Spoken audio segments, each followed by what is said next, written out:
Hello dear students. Inorganic chemistry में आज हम लास्ट यूनिट का सेकंड पोर्शन का अध्ययन करेंगे, जिसका टाइटल है इनऑर्गेनिक पॉलीमर्स, अकार्बनिक बहुलक। ये इनऑर्गेनिक केमिस्ट्री का हमारा लास्ट चैप्टर है। तो इस चैप्टर के 3 या 4 जो लेक्चर बनेंगे, उनके बाद हमारा इनऑर्गेनिक केमिस्ट्री कंप्लीट हो जाएगा। तो आज के इस लेक्चर में हम इनऑर्गेनिक पॉलीमर्स के इंट्रोडक्शन, उनकी प्रॉपर्टीज और उनके क्लासिफिकेशन के बारे में हम अध्ययन करेंगे। इनऑर्गेनिक पॉलीमर्स क्या हैं? तो जैसा कि यहाँ जो टाइटल है, इस टाइटल से हमें इंडिकेशन मिल रहा है कि जब इनऑर्गेनिक ग्रुप पॉलीमराइज हो जाता है तो वो जो स्पीसीज हैं वो कहलाएंगे इनऑर्गेनिक पॉलीमर्स। पॉलीमर्स का मीन होता है जब एक जैसी इकाइयाँ एक नियमित रूप से पुनरावृत होकर एक वृहद अणु का, मैक्रोमोलिक्यूल्स का निर्माण कर लेती हैं। तो इस प्रकार के जो मैक्रोमोलिक्यूल्स हैं उनको हम पॉलीमर्स कहते हैं। जब एक जैसी इकाइयाँ रिपीट होती है और वो इकाइयाँ, उनका जो मेन स्ट्रक्चर है वो इनऑर्गेनिक कंडीशन का है, तब हम इस प्रकार के जो पॉलीमर्स हैं उनको हम इनऑर्गेनिक पॉलीमर्स कहेंगे। ये जो इनऑर्गेनिक पॉलीमर्स हैं, इनकी कुछ स्पेसिफिक प्रॉपर्टीज़ होती है जिनके द्वारा हम इनको ऑर्गेनिक पॉलीमर से अलग कैटेगरी में रखते हैं और इन्हीं वजह से इनका एक विशेष महत्व है। ये प्रॉपर्टीज़ इस प्रकार हैं। ये इनऑर्गेनिक पॉलीमर्स ज्वलनशील नहीं होते हैं। अधिकांश जो इनऑर्गेनिक पॉलीमर्स है वो ज्वलनशील नहीं है, कुछ अपवाद को छोड़कर। जैसे गंधक के जो पॉलीमर्स हैं, सल्फर के जो पॉलीमर्स हैं, उनको हम छोड़ देते हैं, तो ये अधिकांश ज्वलनशील नहीं होते।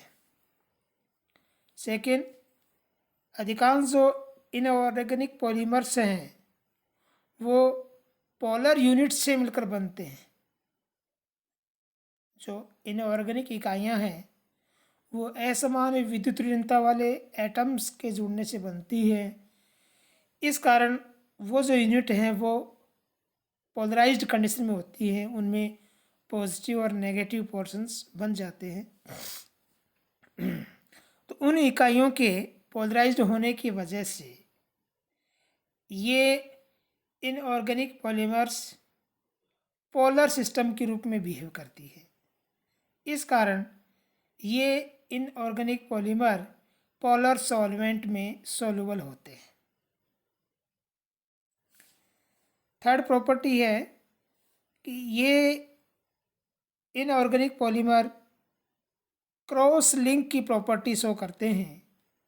इनमें इनकी जो इकाइयाँ हैं या ब्रांचेज हैं वो आपस में क्रॉस लिंक होने की वजह से ये हाई डेंसिटी या टफ नेचर शो करती है। इनमें मजबूती अधिक आ जाती है, ये कठोर हो जाती है। नेक्स्ट प्रॉपर्टी में ये इनऑर्गेनिक पॉलीमर सॉल्वेंट पार्टिकल्स का अवशोषण नहीं करते हैं। इस कारण ये विलायक की उपस्थिति में फूलती नहीं है। इसी प्रकार इनऑर्गेनिक पॉलीमर्स में तन्यता कार्बनिक जो पॉलीमर्स हैं उनकी तुलना में कम होती है। ये इनऑर्गेनिक पॉलीमर्स ऑर्गेनिक पॉलीमर्स की तुलना में मजबूत होते हैं, कठोर होते हैं, भंगुर प्रकृति के होते हैं।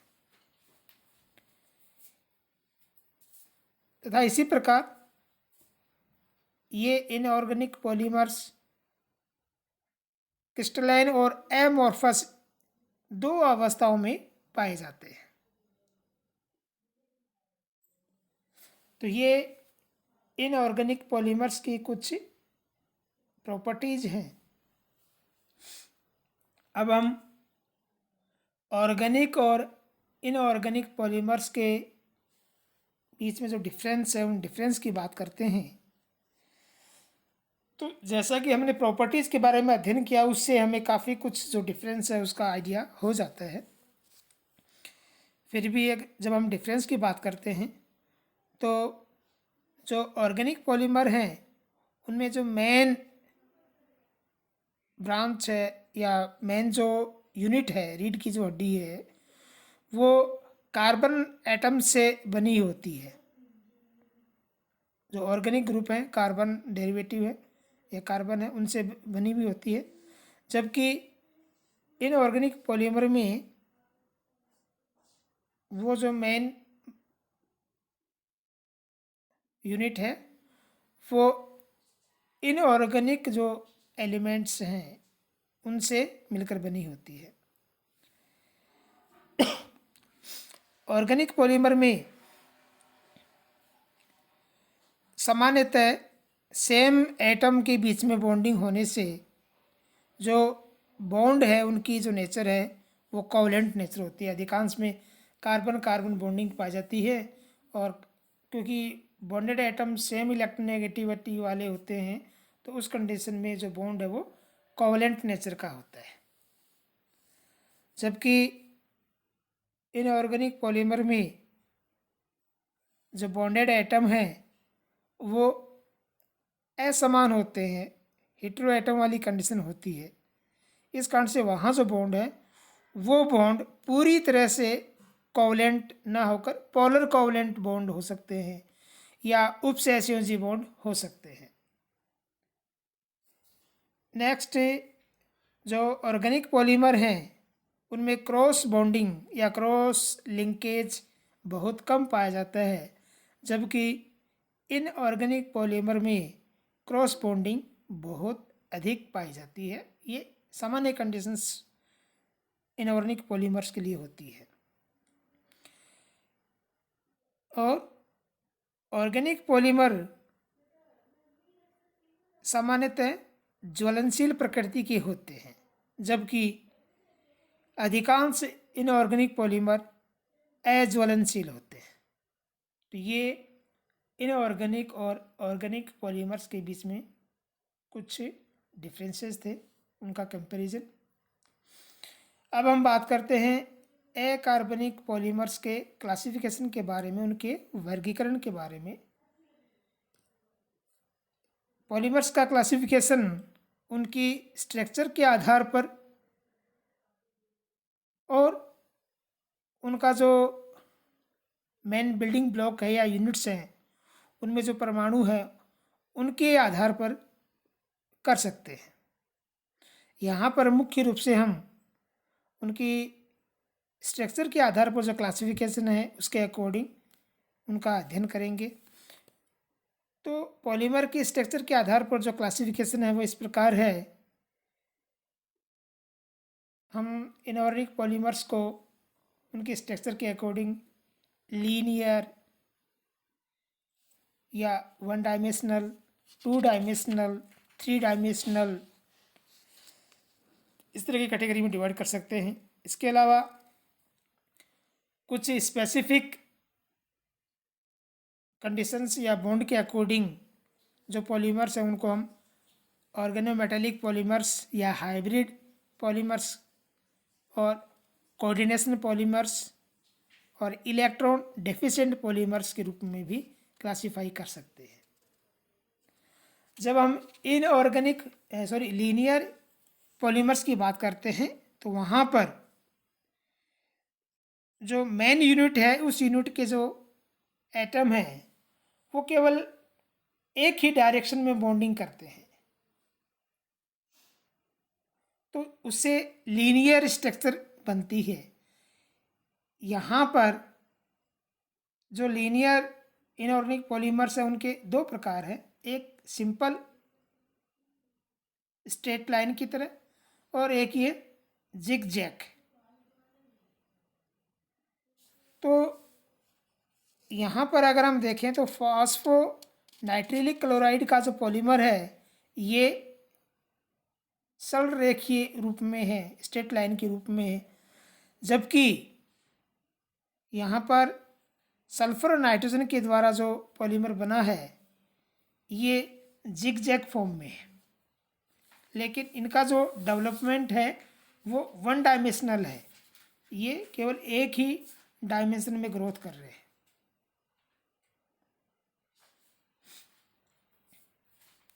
नेक्स्ट कैटेगरी है टू डायमेंशनल स्ट्रक्चर्स।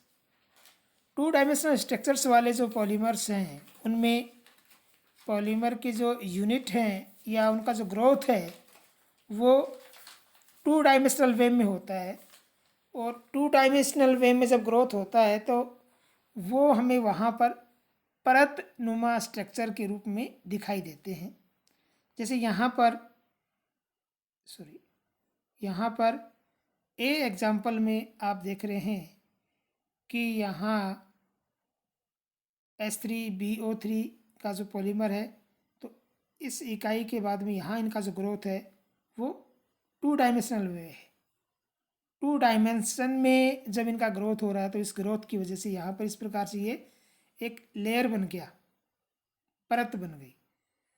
तो इस प्रकार के जो कंपाउंड है वो टू डायमेंशनल पॉलीमर्स कहलाते हैं।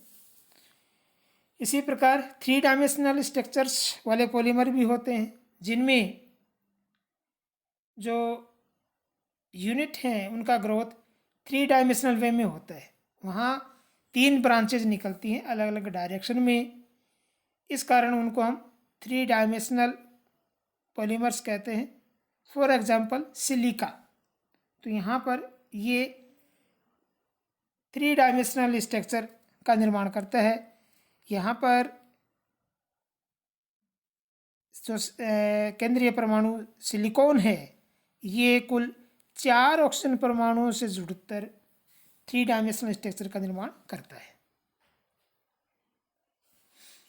नेक्स्ट कैटेगरी है cross linked polymer.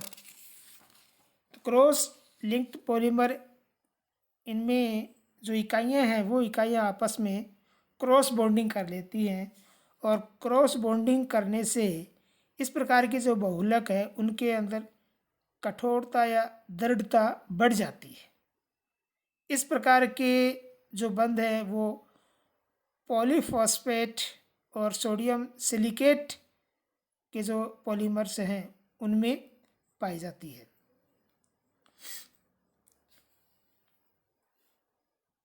Next category के जो पॉलीमर है वह है ऑर्गेनोमेटेलिक पॉलीमर्स। इन पॉलीमर्स को हम हाइब्रिड पॉलीमर्स भी कहते हैं, क्योंकि इनमें जो प्रॉपर्टीज़ हैं वो इनऑर्गेनिक और ऑर्गेनिक दोनों प्रकार की पाई जाती है। जैसे कि आप लोग पढ़ चुके होंगे कि जब हम ऑर्गेनोमेटेलिक कंपाउंड्स का अध्ययन करते हैं तो वो इनऑर्गेनिक और ऑर्गेनिक दोनों ही सब्जेक्ट के अंतर्गत करते हैं। तो जब पॉलीमर की जो यूनिट हैं वहाँ पर मेटल और कार्बन के बीच का अगर बॉन्ड बन रहा है मेन जो यूनिट है उस यूनिट के अंदर, तो उस प्रकार के जो पॉलीमर है वो ऑर्गेनोमेटेलिक या कार्ब धात्विक पॉलीमर्स कहलाएंगे। नेक्स्ट पॉलीमर है कोऑर्डिनेशन पॉलीमर। उपसहसंयोजक बहुलक इस प्रकार के पॉलीमर में जो यूनिट हैं उन यूनिट के अंदर कोऑर्डिनेशन बॉन्ड पाया जाता है। कोऑर्डिनेशन बॉन्ड मेटल और लिगेंड के बीच में बनता है और ये पॉलीमर की जो रीड है, जो मेन स्ट्रीम है, उसमें पाया जाता है। इस कारण इस प्रकार के जो बहुलक है उनको हम कोऑर्डिनेशन पॉलीमर या उपसहसंयोजक पॉलीमर कहते हैं। जैसे यहाँ पर इस प्रकार से हम इनको रिप्रेजेंट कर सकते हैं MCN। तो M मेटल और CN यहाँ लिगेंड के रूप में है। M कोई भी मेटल है, जैसे AgCN या CuCN के रूप में। ये इनऑर्गेनिक पॉलीमर स्ट्रक्चर के अकॉर्डिंग रेखीय या द्विविमीय और त्रिविमीय बहुलक के रूप में पाए जाते हैं। इसके अलावा जो लास्ट कैटेगरी हमने ली है वो है इलेक्ट्रॉन डेफिशिएंट पॉलीमर्स या इलेक्ट्रॉन न्यून बहुलक। इस प्रकार के बहुलक उन एलिमेंट्स के द्वारा बनाए जाते हैं जो इलेक्ट्रॉन डेफिशिएंट कंपाउंड का निर्माण करते हैं, जैसे lithium, beryllium, magnesium, aluminium, zinc. इस प्रकार के जो एलिमेंट्स हैं इनके जो कंपाउंड हैं वो इलेक्ट्रॉन डेफिशिएंट कंडीशन में होते हैं, और जब ये अपनी इकाइयों को पॉलीमराइज करके पॉलीमर का निर्माण करते हैं तो इस प्रकार के जो पॉलीमर है वो इलेक्ट्रॉन डेफिशिएंट पॉलीमर कहलाते हैं। तो आज के इस लेक्चर में इतना ही। Okay, thank you.